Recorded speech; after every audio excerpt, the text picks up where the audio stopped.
días. En esta ocasión vamos a hablar un poco sobre el Otoño de las Naciones, que conocemos como el Otoño de las Naciones, una oleada de revoluciones que se suscitaron en Europa del Este, fundamentalmente durante el otoño de 1989 y que llevarían al derrocamiento de los regímenes socialistas alineados a la Unión de Repúblicas Socialistas Soviéticas, es decir, sus países satélites. Entre estos se encuentran Polonia, Hungría, Alemania Oriental, Checoslovaquia, Bulgaria y Rumania. No vamos a incluir a Albania ni a Yugoslavia. A Yugoslavia ya le dediqué un video anterior, y el caso de Albania, bueno, pues es un país que más bien se alineó con el maoísmo de la China popular. Demos inicio con lo que es Polonia. Ahí fue en Polonia donde empezaron las revoluciones. Polonia tenía desde el 28 de junio de 1947 se había declarado como país socialista, bueno, después de que lo ocupara la Unión Soviética desde finales de la Segunda Guerra Mundial. ¿Qué pasa en Polonia? Bueno, comienzan una serie de huelgas masivas a partir de abril de 1988, la mayoría de ellas encabezadas por el sindicato Solidaridad, dirigido por el legendario Lech Walesa. Esta serie de huelgas masivas fueron síntoma de un gran malestar social que había con respecto al gobierno socialista.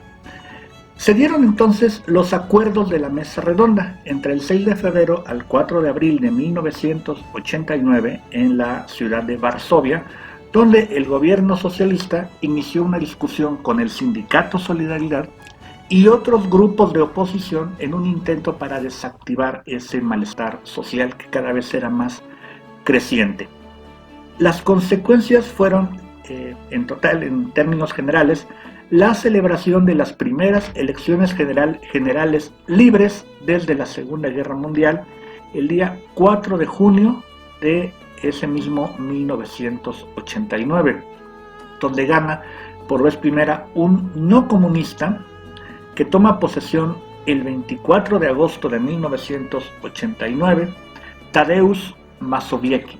Él se fue el primer gobierno no socialista en Polonia desde 1948. Después tenemos el caso de Hungría. Hungría es una república, fue una república socialista desde el 20 de agosto de 1949 y desde mediados de 1988 sufría presiones para llevar a cabo un cambio político. Se formaron varios grupos, entre ellos la Federación de Demócratas Jóvenes, la Fidesz, la Asociación de Demócratas Libres y el Foro Democrático de Hungría. El caso de Hungría fue también bastante pacífico, se llevaron a cabo negociaciones. El secretario general del Partido Comunista de Hungría, János Kadar, en 1988, es sustituido y sube al poder Károly Grosz, que apoya medidas económicas capitalistas, entre ellos pluralismo sindical, libertad de asociación y una nueva ley electoral, llevándose a cabo elecciones libres en marzo de 1990, donde gana József Antall, un anticomunista. Los casos de revoluciones pacíficas fue precisamente lo que ocurrió en Bulgaria. Bulgaria socialista, país socialista desde el 15 de septiembre de 1946. En este caso, el día 10 de noviembre de 1989, dada los sucesos que estaban ocurriendo, se dio un golpe de Estado contra el dictador Teodor Zhivkov, que estaba en el poder desde marzo de 1954, pero el golpe de Estado lo hicieron dentro de su propio partido, el Partido Comunista de Bulgaria. Este nuevo régimen estaría presidido por Petar Mladenov, quien permitió la libertad de expresión y de reunión, y el junio 10 de 1990 se celebraron por vez primera elecciones libres en Bulgaria que dieron como ganador al disidente búlgaro Sheliu Shelev. Ese fue el caso de Bulgaria. Estos tres casos que hemos visto han sido casos con revoluciones pacíficas hasta cierto punto. Los siguientes pues fueron un poquito más violentas. No así el caso de Checoslovaquia. Para quienes no se acuerden, bueno, Checoslovaquia fue un país que existió desde 1918 hasta 1993, cuando voluntariamente y de forma pacífica los dos países que la conformaban se separaron y ahora existe la República Checa y Eslovaquia. El caso de este país, Checoslovaquia, se llama la Revolución de Terciopelo. Todo empezó el 17 de noviembre de 1989, cuando celebraba el Día del Estudiante. En ese país se celebra el Día del Estudiante. Se hizo una manifestación estudiantil que fue atacada por la policía, lo cual derivó en manifestaciones en todo el país. En estas intervino un intelectual llamado Václav Havel. El 27 de noviembre de 1989 se suscita una huelga general en todo el país y ante las severas presiones, el Partido Comunista de Checoslovaquia abandona el poder. En diciembre de 1989, Václav Havel accede a la jefatura de Estado y Alexander Dubček como presidente del Parlamento. Este fue el caso de la Revolución de Terciopelo, que bueno, la evolución política generó para que en enero, el 1 de enero de 1993, como ya señalé, los dos países se separaron y se independizaron. El caso más violento que se dio en este otoño de las naciones, en este hecho de revoluciones en Europa del Este, fue sin duda alguna el caso de la República de Rumania. Esta fue una revolución civil que fue secundada por algunos miembros de las Fuerzas Armadas. Todo empezó en la localidad de Timișoara. Timișoara es una ciudad cercana con las fronteras de Serbia y de Hungría. Días atrás, a principios de diciembre, se hizo una detención arbitraria del pastor protestante Laszlo Toks, defensor de derechos humanos, que pues era un hombre muy querido y muy admirado ahí en Rumania. Esto originó una serie de revueltas en contra del régimen de Nicolae Ceausescu, quien estaba en el poder desde 1967. El 16 de diciembre de ese 1989 se dieron las revueltas masivas en Timișoara. Las Fuerzas Armadas causaron un buen número de bajas. Tal vez se dice que la prensa extranjera exageró el número, pero sí hubo bastantes muertos en ese momento. El 21 de diciembre de 1989 se organizó una protesta civil en Bucarest en contra de Ceausescu. Ceausescu, el dictador, había salido al balcón para encabezar un mitin a su favor y se encontró con una serie de abucheos.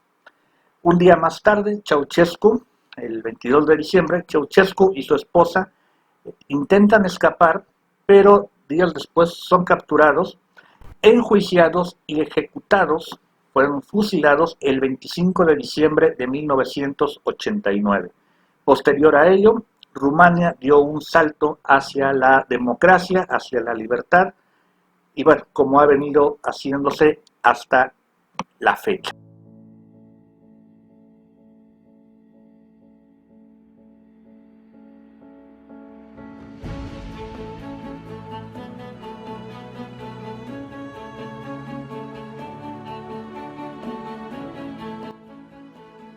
quizás el momento más importante en toda esta serie de revoluciones que se suscitaron en Europa del Este fue, sin duda alguna, la caída del muro de Berlín. Alemania, antiguamente, entre 1947 prácticamente y hasta el año de 1990, estuvo dividida en dos países, la República Federal Alemana y la llamada República Democrática Alemana. La primera bajo la influencia de Estados Unidos, Gran Bretaña y Francia, y la segunda como satélite de la Unión Soviética. Alemania del Este quizás era el país con mayor autoritarismo del bloque socialista. Sin embargo, todos los cambios que se vinieron suscitando a lo largo de finales de los 80s se fueron dando hasta que el 23 de agosto de 1989 se decretaron menos restricciones para la salida, para la movilidad y para poder salir del país, algo que no era sencillo.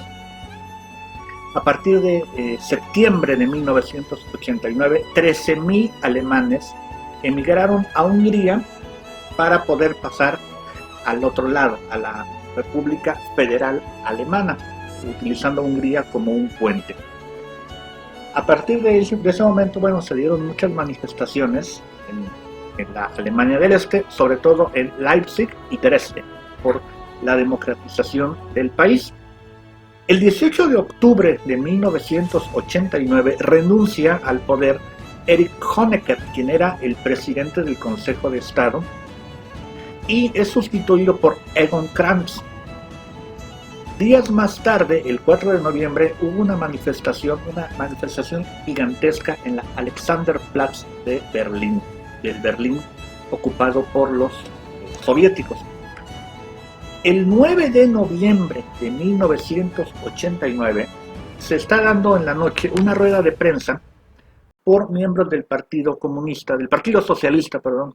Socialista Unificado de Alemania, y uno de ellos, Günther Schabowski, declaró erróneamente el fin de las restricciones para el cruce de fronteras alemanas de manera inmediata. En ese momento, miles de berlineses se apostaron en los puestos fronterizos del muro de Berlín, exigieron la salida, exigieron poder pasar, y ya la policía, el ejército no pudo hacer nada. Esa misma noche, entre el 9 y el 10 de noviembre de 1989, multitudes de ambos lados de Berlín destruyen el muro de la ignominia, que había sido levantado físicamente desde 1961. Finalmente, Alemania, pues se reunificó. Para esto pasó casi un año. El 3 de octubre de 1990, desde ese momento, Alemania es un solo país, como fue desde antiguo.